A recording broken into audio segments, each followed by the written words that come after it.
Portugal, devolve o nosso ouro. Vocês roubaram tudo e deram-nos espelhos. Esta é provavelmente a maior lenga-lenga da internet. A história do coitadinho do Brasil, explorado pelo português malvado que levou as montanhas de ouro em troca de bugigangas. É uma mentira conveniente, ignorante e que serve uma narrativa de vitimização. Neste vídeo vamos rasgar esta página, vamos mostrar que o roubo se chamava imposto. Vamos provar que o ouro brasileiro construiu grandes relíquias portuguesas, mas também financiou a Revolução Inglesa. E vamos ver como os heróis libertadores do Brasil não passavam de uma elite de ricos caloteiros, donos de escravos, a tentar fugir do fisco. Se estás farto da história da carochinha, fica por aí, porque esta é mais uma Páginas Rasgadas.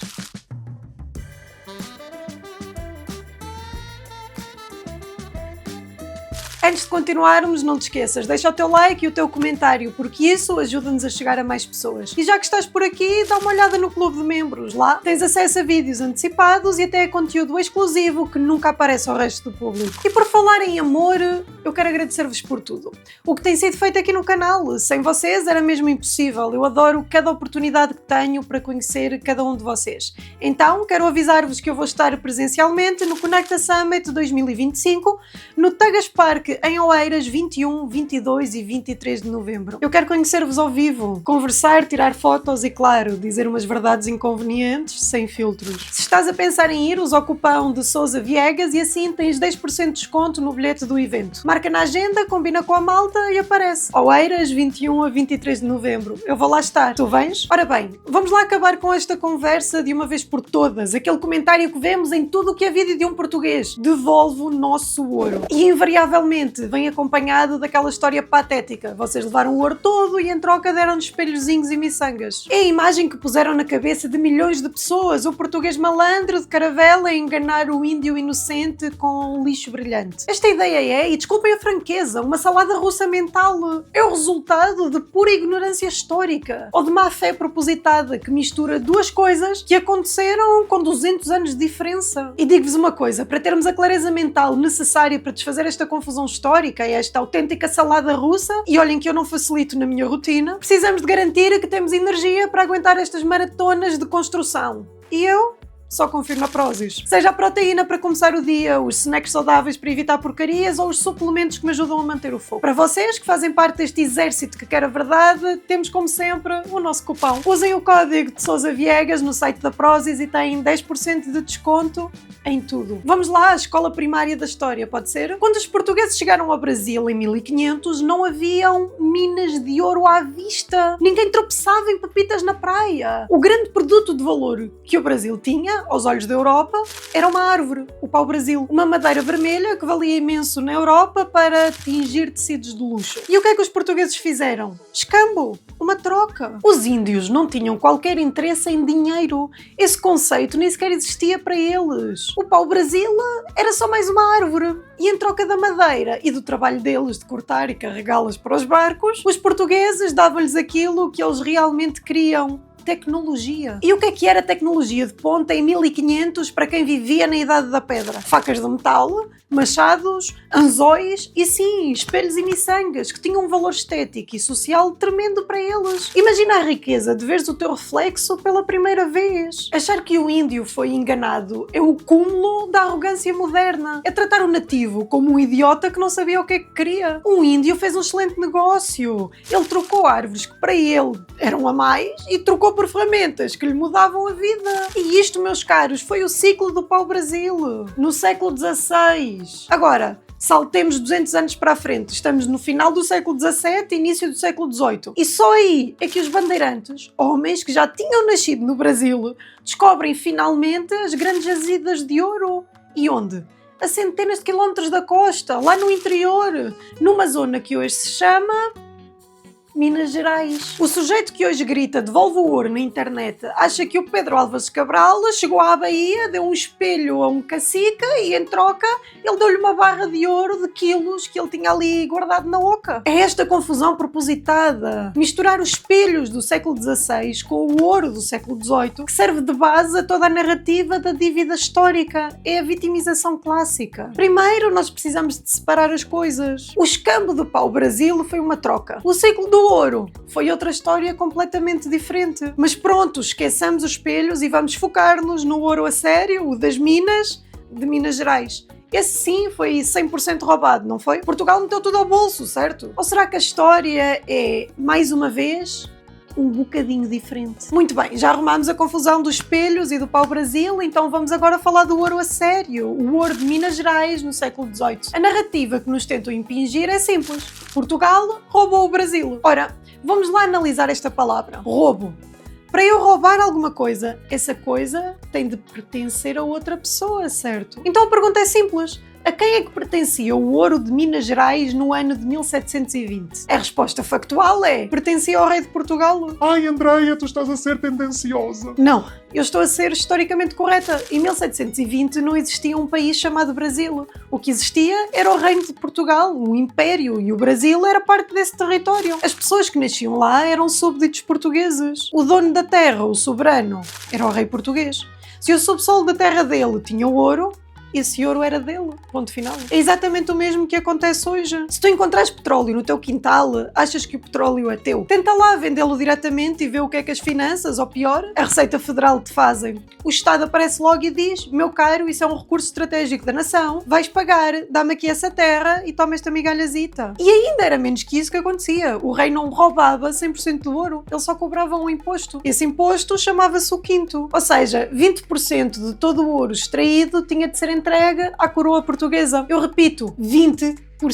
E é preciso ter paciência. É mesmo preciso ter paciência para esta conversa. E é preciso ter orgulho naquilo em que acreditamos. Não basta sabermos a verdade, temos de mostrar, temos de andar na rua e mostrar que não temos medo de dizer o que é óbvio e não temos medo de rasgar estas páginas de mentiras. E é exatamente por isso que criei a minha loja. As camisolas do canal não são só um bocado de pano, são uma armadura, são uma declaração. E é a melhor forma de apoiar diretamente aqui o canal. Todo o valor reverte para continuarmos a fazer este trabalho. Se queres irritar um esquerdista no café só por estares a existir, visita a minha loja. O link está na descrição, escolhe vestir a verdade. Hoje em Portugal o escalão máximo de IRS é quase 50%. O IVA que pagamos em quase tudo é 23% e em 2026 o IVA vai começar a ser aplicado no Brasil com uma alíquota de 28%. E o quinto, de 20%, é que era um roubo.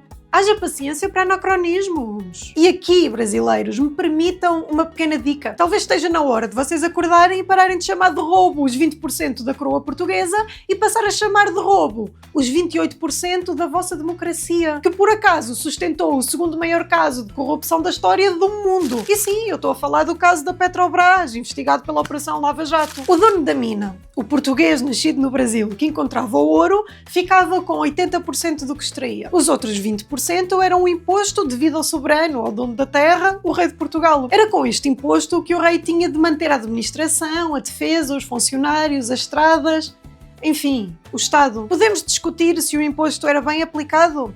Claro que sim, já lá vamos. Podemos discutir se o imposto era justo? Já é outra conversa. Mas agora, chamar-lhe roubo é factualmente uma estupidez. Não se pode roubar o que é nosso. O Brasil era Portugal. A grande questão é, se 80% ficava no Brasil e 20% iam para Lisboa, onde é que está esse dinheiro? Porquê é que o Brasil não era uma potência e porquê é que Portugal não se tornou a nação mais rica da Europa? A resposta, meus amigos, está do outro lado do Canal da Mancha. Mas antes de vermos para onde é que este dinheiro realmente foi, há um lado negro nesta história que poucos contam. Este ouro foi, na verdade, uma autêntica desgraça, tanto para o Brasil como para Portugal. Era tanto ouro que, em vez de criar riqueza, criou inflação, destruiu a indústria e deixou-nos completamente dependentes de Inglaterra. Foi o que ficou conhecido como o Quinto dos Infernos. E no próximo capítulo, que será exclusivo para membros, vamos ver exatamente como este ouro amaldiçoou as nossas economias. Por isso, se queres ter acesso a este conteúdo extra, já sabes o que fazer. Clica no botão tornar-se membro aí em baixo. Para os restantes, continuamos já a seguir. Já vimos que 20% do ouro era imposto e 80% ficava no Brasil. E mesmo assim, a narrativa que colou é que Portugal enriqueceu às custas do Brasil e que ao mesmo tempo não se vê essa riqueza. Vamos ser claros. Portugal viu essa riqueza. Quem passeia hoje por Portugal e visita os nossos monumentos está a ver com os próprios olhos para onde é que foi o ouro do Brasil. No convento de Mafra, com os seus 6 órgãos monumentais e sinos pagos a peso de ouro, na Biblioteca Joanina de Coimbra, uma das mais belas do mundo, no Aqueduto das Águas Livres, que trouxe água a Lisboa, na Capela de São João Batista, na Igreja de São Roque, que foi encomendada e construída em Roma, e depois desmontada e enviada para Lisboa como se fosse um leg de luxo. E claro, as centenas de igrejas por todo o país, forradas a talha dourada de cima a baixo. E o dinheiro não ia só para a obra, foi para pagar tapeçarias na Flandres e encomendar as melhores obras de artes de Itália. E talvez o mais importante, o ouro servia para comprar influência política. Nós usamos o ouro do Brasil para financiar a nossa própria diplomacia, para pagar luvas na Santa Sé em Roma, para garantir que o Papa nos dava os privilégios e os títulos que os nossos reis queriam. O rei Dom João V, que apanhou o auge do ciclo do ouro, ficou conhecido como o Magnânimo. E foi magnânimo, de facto. Ele gastou rios de dinheiro em luxo, em arte, em construções faraónicas e a sustentar uma corte completamente parasita. Portanto, sim, uma boa parte do ouro ficou cá e está à vista de todos. E, ironicamente, muito do que Dom João V gastou em caprichos, como Mafra, é hoje património cultural, que gera milhões em turismo. Até na má gestão acertámos sem querer. Mas aqui é que a porca torce o rabo. O ouro que chegava a Portugal podia ter feito de nós a maior potência industrial da Europa. Nós podíamos ter ultrapassado a Inglaterra. E o que é que nós fizemos em vez disso? Fomos às mãos rotas. Em 1703, mesmo no início do ciclo do ouro, Portugal assinou o Tratado de Methuen com a Inglaterra. O famoso Tratado dos Panos e Vinhos. O negócio era este. Os vinhos portugueses entravam em Inglaterra com taxas mais baixas. Em troca, os têxteis ingleses entravam em Portugal com taxa zero. Nós estávamos no arranque da Revolução Industrial. A Inglaterra estava a produzir panos em massa, mais baratos e com mais qualidade do que qualquer tiara artesanal em Portugal. O resultado foi óbvio. Para que ter uma fábrica de tecidos em Tomar ou na Covilhã se podíamos simplesmente comprar tudo já feito em Inglaterra? O ouro do Brasil, tanto os 20% do rei como os 80% dos mineiros, que também queriam vestir-se com panos ingleses, foi usado como um cartão de crédito sem limite para consumir. O ouro brasileiro chegava a Lisboa, pagava as contas dos panos e ia direitinho para os cofres do Banco de Inglaterra. No final, ficámos com os monumentos bonitos e uma economia completamente dependente e atrasada. Quando o ouro secou, em finais do século XVIII, acabou-se a festa. A Inglaterra era uma potência mundial e nós, bem, nós éramos nós. Portanto, a história não é de roubo, é de uma gestão desastrosa. E enquanto Lisboa e Londres faziam estes negócios, lá em Minas Gerais, os donos das minas, os tipos que ficavam com os 80% do ouro, começaram a ficar fartos. Estavam chateados por terem de pagar os 20% do imposto à coroa e foi aí que começou a nascer uma das maiores fraudes da história do Brasil. Vimos que o ouro foi mal gerido por Lisboa, que acabou por gastar em luxo e coisas superficiais em vez de o investir. Mas e os 80% que ficavam no Brasil? Estavam com os donos das minas. E sabem que mais? Esses 80% estavam a encolher. Na segunda metade do século XVIII, o ouro de Minas Gerais começou pura e simplesmente a secar. As minas estavam a esgotar-se. E ora, o que é que acontece quando a produção desce e o imposto se mantém? Acontece que a coroa portuguesa não queria saber se o ouro estava ou não a acabar. Ela queria o seu dinheiro. O rei estabeleceu uma cota mínima. 100 arrobas de ouro por ano, cerca de 1.500 quilos, tinham de ser entregues. Se a produção das minas não chegasse para cobrir os 20% desse valor, a diferença tinha de ser paga na mesma. E como é que se chamava a cobrança forçada desses impostos em atrasos? Chamava-se a derrama. E foi aqui, meus caros, que nasceu o maior mito fundador do Brasil moderno, a Inconfidência Mineira. Pintam-nos isto como o primeiro grito de liberdade do Brasil, um movimento popular de gente oprimida a lutar contra o tirano português. E pintam-nos o Tiradentes, o mártir, como um herói do povo. Sabem o que era, na verdade, a Inconfidência Mineira? Era um clube de cavalheiros, uma conspiração de sala de estar feita pela elite mais rica de Minas Gerais, que estava cheia de dívidas até ao pescoço e que não queria de todo pagar a derrama. Vamos lá ver quem eram os heróis. Eram poetas, como o Tomás António Gonzaga ou o Cláudio Manuel da Costa. Eram coronéis, desembargadores, padres e, claro, donos de minas e de terras. Eram, sem exceção, donos de escravos. A liberdade que eles queriam não era a liberdade do povo. Aliás, o plano deles nem sequer previa acabar com a escravatura. A liberdade que eles queriam era a liberdade de não pagarem os seus impostos. O Tiradentes, o Joaquim José da Silva Xavier, era o elo mais fraco. Ele era um alferes, um militar de baixa patente. Ele não era o cérebro da operação, ele era o relações públicas. O tipo que ia para a rua tentar convencer o povo. Esta elite cobarde que se reunia em segredo a escrever poesia e a sonhar com uma república, onde eles próprios mandariam, claro.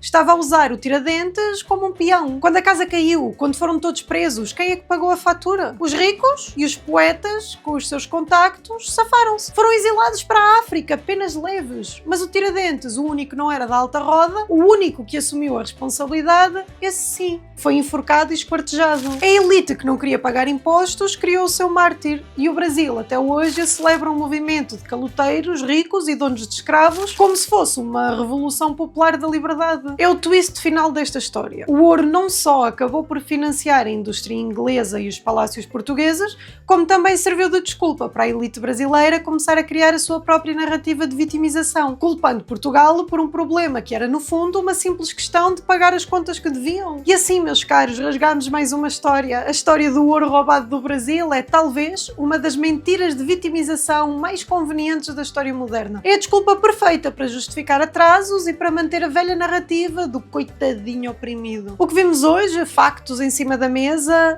é que a conversa dos espelhos é uma confusão ignorante de quem não sabe distinguir o século XVI do século XVIII. Vimos que o roubo era um imposto, quinto aos 20%. E vimos, por fim, que os heróis libertadores da Inconfidência não passavam de uma elite de caloteiros, donos de escravos, a tentar fugir ao fisco. Se este vídeo te abriu os olhos e queres ver mais páginas rasgadas como esta, já sabes o que tens a fazer. Deixa o teu gosto, subscreve o canal e carrega nesse sino. Quero ver os comentários a deitar fumo. O que é que tu achavas desta história? E partilha isto com aquele teu amigo que ainda anda a repetir a lenga-lenga do ouro roubado. E claro, segue-me nas outras redes sociais que a conversa por lá também não é mansa. Porque aqui a conversa é sem filtros e com a verdade em cima da mesa. Esta é mais uma página rasgada da história da humanidade, onde provamos que a única coisa mais pesada que o ouro é o peso das mentiras que nos contam sobre ele.